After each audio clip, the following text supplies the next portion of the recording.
आपको भी ऐसी खबरें सुनकर काफी अच्छा लगता होगा जब हमारे वैज्ञानिक किसी रॉकेट या स्पेसक्राफ्ट को दूर अंतरिक्ष में किसी अन्य ग्रह पर खोज करने के लिए भेजते होंगे। साथ ही उस रॉकेट या स्पेसक्राफ्ट से भेजी गई सैटेलाइट से मिलने वाली इंफॉर्मेशन का भी आप काफी इंतजार करते होंगे। लेकिन क्या आपने कभी ये सोचा है कि यह रॉकेट या स्पेसक्राफ्ट जब हमारे वैज्ञानिक किसी अन्य ग्रह पर भेजते हैं तो इसकी क्या प्रक्रिया रहती है और साथ ही हर ग्रह पर पहुंचने के लिए इन्हें कितना समय लगता होगा? क्योंकि ऐसा तो बिल्कुल भी नहीं है कि हमारे वैज्ञानिकों को केवल एक ग्रह पर टारगेट फिक्स करके उस रॉकेट को भेजना होता है। ऐसा इसलिए क्योंकि सभी ग्रह सूर्य के आगे पीछे चक्कर लगा रहे होते हैं, इसलिए कोई एक फिक्स्ड टारगेट पॉइंट ढूंढना आसान नहीं होता। रॉकेट को कुछ इस प्रकार भेजा जाता है कि वे एक ऐसे पॉइंट पर सही समय पर पहुंच जाएं, जहां पर हमारे वैज्ञानिकों ने अनुमान लगाया है कि वह ग्रह जहां पर इस रॉकेट को भेजा जाना है वो भी उस पॉइंट तक पहुंच जाए। साथ ही वह रॉकेट उस ग्रह की ग्रेविटी में भी घुस जाए। लेकिन फिर भी ये सब इतना आसान नहीं रहता। आखिर स्पेसक्राफ्ट में पर्याप्त फ्यूल की भी जरूरत होती है और अन्य ग्रह, तारे और सूरज की ग्रेविटी से भी उसे बचना होता है। तो चलिए आज हम इसे गहराई से समझते हैं कि आखिर एक स्पेसक्राफ्ट या रॉकेट को किसी अन्य ग्रह पर किस प्रकार भेजा जाता है और साथ ही हमारे सोलर सिस्टम में अलग अलग ग्रह पर पहुंचने के लिए कितना समय लग जाता है। किसी भी रॉकेट को किसी ग्रह पर भेजने के लिए सबसे ज्यादा जरूरी है पर्याप्त मात्रा में प्रोपेलेंट का मौजूद होना। प्रोपेलेंट दरअसल रॉकेट में डालने वाले फ्यूल को कहा जाता है। हालांकि जब वह रॉकेट उड़ने लगता है तब धरती की ग्रेविटेशनल फोर्स अपना काम कर रही होती है और इसलिए ये भी जरूरी होता है कि कोई भी रॉकेट काफी तेजी से धरती की ग्रेविटेशनल इन्फ्लुएंस से बाहर हो सके, ताकि जो ग्रेविटेशनल फोर्स उसे रोकने का काम करती है वो उससे भी पार हो जाए। यदि रॉकेट को किसी अन्य ग्रह पर पहुंचना है तो सबसे पहले यही देखा जाता है कि वह समय कौन सा है जब उस ग्रह की दूरी धरती से काफी कम होगी, क्योंकि ऐसा करने पर एक तो प्रोपेलेंट की भी कम जरूरत पड़ेगी और साथ ही डिस्टेंस और टाइम भी कम हो जाएगा। उदाहरण के लिए धरती और मंगल 2 साल में एक बार एक दूसरे के सबसे नजदीक होते हैं, इसलिए किसी रॉकेट को अगर मंगल ग्रह पर भेजना है तो ऐसे ही समय पर उसे लॉन्च किया जाता है। लेकिन यदि हमें किसी दूर के ग्रह पर रॉकेट भेजना हो तब हमें उसके पाथ का भी ध्यान रखना होता है कि कहीं वह रास्ते में किसी अन्य ग्रह के ग्रेविटेशनल इन्फ्लुएंस में ना जाए। और जैसा कि हमने आपको पहले बताया कि कोई भी ग्रह हमारे सोलर सिस्टम में एक फिक्स्ड पोजीशन में मौजूद नहीं होता। हर ग्रह टेंस ऑफ किलोमीटर्स पर सेकंड की स्पीड से लगातार सूर्य का चक्कर लगा रहे होते हैं। इसलिए किसी रॉकेट का ये भी जरूरी है कि उसे एक इलेप्टिकल ऑर्बिट में ही लॉन्च किया जाए और ऐसे इलेप्टिकल ऑर्बिट को होम एंड ट्रांसफर ऑर्बिट कहा जाता है। और इसलिए ऐसा नहीं हो सकता कि किसी भी रॉकेट को कभी भी अंतरिक्ष में भेज दिया जाए। लॉन्च की भी फिक्स्ड डेट और टाइम होता है, क्योंकि ये सब कैलकुलेशंस पर आधारित होता है। जब किसी रॉकेट को इलेप्टिकल ऑर्बिट में लॉन्च किया जाता है तब वह कुछ इस प्रकार होता है कि जब रॉकेट अपने टारगेट पॉइंट तक पहुंचेगा तब वहां पर वह ग्रह भी पहुंच जाएगा, जिस पर जांच करने के लिए किसी सैटेलाइट या स्पेसक्राफ्ट को रॉकेट के जरिए भेजा गया है। क्या आप जानते हैं कि मरकरी और वीनस जैसे ग्रहों पर चैलेंजेस थोड़े और भी बढ़ जाते हैं?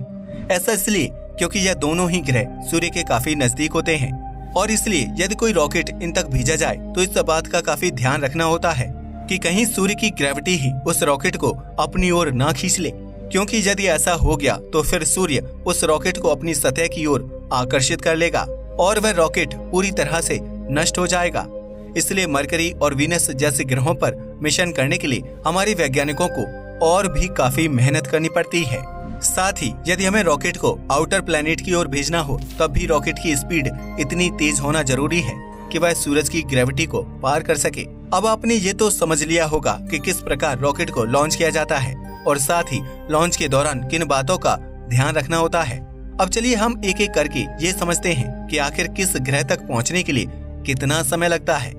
शुरुआत करते हैं हमारे मरकरी ग्रह से, जो हमारे सूर्य का सबसे नजदीकी ग्रह है और साथ ही हमारे सोलर सिस्टम का सबसे छोटा ग्रह भी है। मरकरी ग्रह हमारी पृथ्वी से 91 मिलियन किलोमीटर दूर है। लेकिन आपको ये बात जानकर काफी हैरानी होगी कि इस ग्रह पर अब तक काफी कम मिशंस किए गए हैं। ऐसा इसलिए क्योंकि इस ग्रह पर रॉकेट या फिर स्पेसक्राफ्ट को भेजना काफी मुश्किल होता है, क्योंकि यदि कोई रॉकेट मरकरी की तरफ भेजा गया तो इस बात की काफी ज्यादा संभावना होती है कि सूर्य की ग्रेविटी ही उस रॉकेट को अपनी ओर खींच लेगी और उसे नष्ट कर देगी। इसलिए यदि हमें मरकरी ग्रह पर किसी रॉकेट को भेजना है तो हमें उसकी स्पीड इतनी ज्यादा तेज रखनी होगी कि आप मान लीजिए कि वह अंतरिक्ष में एक बंदूक से निकली हुई गोली की तरह ही होगा। इसलिए इस ग्रह पर किसी रॉकेट को भेजने के लिए सबसे पहले तो होम एंड ऑर्बिट में ही इसे भेजना होगा और मरकरी के केस में यह ऑर्बिट लगभग 310 मिलियन किलोमीटर लंबा पड़ेगा। साथ ही रॉकेट को मरकरी तक पहुंचने के लिए 106 दिन का समय भी लग जाएगा।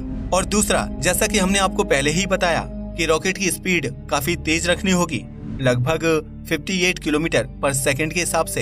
हालांकि ऐसा भी नहीं है कि मरकरी पर कभी कोई मिशन किया ही नहीं गया हो। साल 1974 में मैरिनर 10 नाम का एक प्रोब मरकरी पर भेजा गया था और उससे हमारे वैज्ञानिकों को इस ग्रह के बारे में जानने को काफी कुछ मिला। मरकरी के बाद दूसरा ग्रह आता है वीनस यानी कि शुक्र। यह ग्रह धरती से 41 मिलियन किलोमीटर की दूरी पर है। यदि हम इसके होम एंड ऑर्बिट की बात करें तो इसका डिस्टेंस लगभग 402 मिलियन किलोमीटर लंबा है। लेकिन क्या आप जानते हैं कि यदि हम वीनस ग्रह पर भेजे गए स्पेसक्राफ्ट का इतिहास देखें तब आप ये पाएंगे कि हर एक स्पेसक्राफ्ट को वीनस ग्रह तक पहुंचने के लिए अलग समय ही लगा है। हालांकि ऐसा कहा जाता है कि वीनस ग्रह तक पहुंचने के लिए कोई भी एवरेज प्रोब को लगभग 150 दिन लग जाएंगे। साल 1961 में वीनस ग्रह पर पहला मिशन किया गया और वेनेरा 1 नाम के एक प्रोब को लॉन्च किया गया। यह प्रोब वीनस ग्रह तक केवल 97 डेज में ही पहुंच गया। लेकिन साल 2006 में भेजे गए ESA's वीनस एक्सप्रेस को वीनस ग्रह के ऑर्बिट में पहुंचने के लिए 153 दिनों का समय लगा। यहाँ तक कि एक बार एक ऐसा मिशन भी किया गया था जब उसे वीनस ग्रह तक पहुंचने के लिए 463 दिनों का समय लगा था। अब चलिए बात करते हैं मंगल ग्रह की, जो कि हमारी धरती से 56 मिलियन किलोमीटर की दूरी पर है। और आज के समय में हमारे पास जो टेक्नोलॉजी है उसके हिसाब से मंगल ग्रह तक पहुंचने के लिए लगभग 8 महीने का समय लग जाता है। साथ ही इस ग्रह का होम एंड ऑर्बिट का डिस्टेंस लगभग 600 मिलियन किलोमीटर के बराबर है। लेकिन यदि मंगल ग्रह पर भी किए जाने वाले मिशन का इतिहास देखा जाए तब भी आप यही पाएंगे कि कुछ मिशंस को इस तक पहुंचने के लिए ज्यादा समय लगा और कुछ को कम समय भी लगा। मैरिनर 6 और मैरिनर 7 को मंगल तक पहुंचने के लिए लगभग 156 दिन और 131 दिन लग गए। लेकिन कुछ ऐसे मिशंस भी थे जब उन्हें मंगल ग्रह तक पहुंचने के लिए 300 दिनों से भी ज्यादा समय लगा है। इसके बाद बात करते हैं जुपिटर ग्रह की, जो हमारे सोलर सिस्टम का सबसे बड़ा ग्रह है और आउटर प्लैनेट्स में सबसे पहला ग्रह भी है। ये हमारी धरती से 620 मिलियन किलोमीटर की दूरी पर है। लेकिन जुपिटर ग्रह तक पहुंचने के लिए अब तक हमारे पास कोई एवरेज टाइम ड्यूरेशन नहीं है, क्योंकि अब तक जितने भी मिशंस इस ग्रह पर किए गए हैं उन सबको अलग अलग समय ही लगा। जुपिटर ग्रह पर भेजे गए सबसे पहले प्रोब पायनियर 10, जिसे 2 मार्च 1972 को लॉन्च किया गया था, उसे जुपिटर तक पहुंचने के लिए 640 दिन का समय लग गया था। क्या आप जानते हैं कि उस प्रोब ने 1.273 बिलियन किलोमीटर का होम एंड ऑर्बिट तय किया था। अब आप ही अनुमान लगा लीजिए कि आखिर यह कितना बड़ा डिस्टेंस है। और यही कारण था कि वह प्रोब काफी तेज गति से जुपिटर ग्रह तक पहुंचा था। आपको यह जानकर बहुत ही हैरानी होगी कि गैलीलियो प्रोब, जो कि पहला प्रोब था जो जुपिटर के ऑर्बिट में पहुंच सका था, उसे जुपिटर के ऑर्बिट में पहुंचने के लिए लगभग 2242 दिन लग गए थे। जुपिटर के बाद हमारी सोलर सिस्टम का सबसे बड़ा ग्रह है सैटर्न, और यह ग्रह हमारी पृथ्वी से 1277 मिलियन किलोमीटर की दूरी पर है।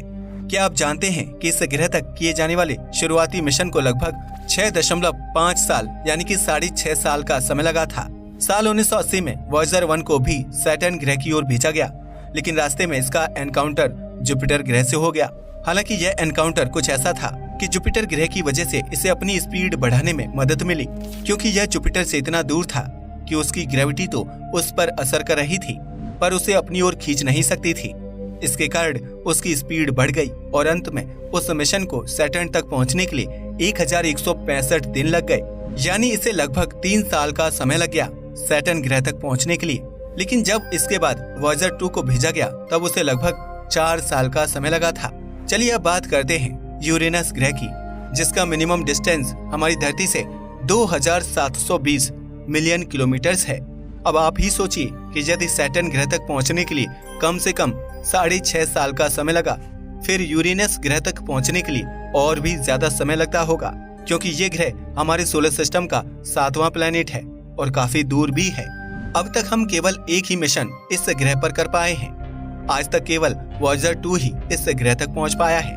और उसे यूरेनस तक पहुंचने के लिए 8.5 साल यानी कि 8.5 साल का समय लग गया था। हालांकि यह समय वैज्ञानिकों के अनुमान लगाए गए समय से काफी कम था, लगभग आधा ही था, क्योंकि इसके होमन ऑर्बिट से लगभग इस ग्रह तक पहुंचने के लिए 16 साल का समय लग सकता था। लेकिन यह समय आधा इसलिए हुआ क्योंकि जुपिटर और सैटर्न के ग्रेविटेशनल इन्फ्लुएंस के कारण इससे काफी मदद मिल गई, बिल्कुल वैसे ही जैसा हमने आपको पहले भी बताया। अब बारी है आखिरी ग्रह नेपट्यून की। हम जानते हैं कि आपको आज की यह जानकारी काफी दिलचस्प लग रही होगी, लेकिन क्या आप ये अनुमान लगा सकते हैं कि नेपट्यून ग्रह तक पहुंचने के लिए कितना समय लगता होगा?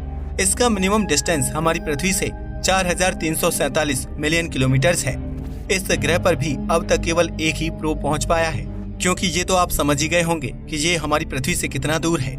इस ग्रह तक भी वॉयेजर 2 ही अब तक पहुंच सका है और इसका भी एनकाउंटर यूरेनस ग्रह से हुआ था।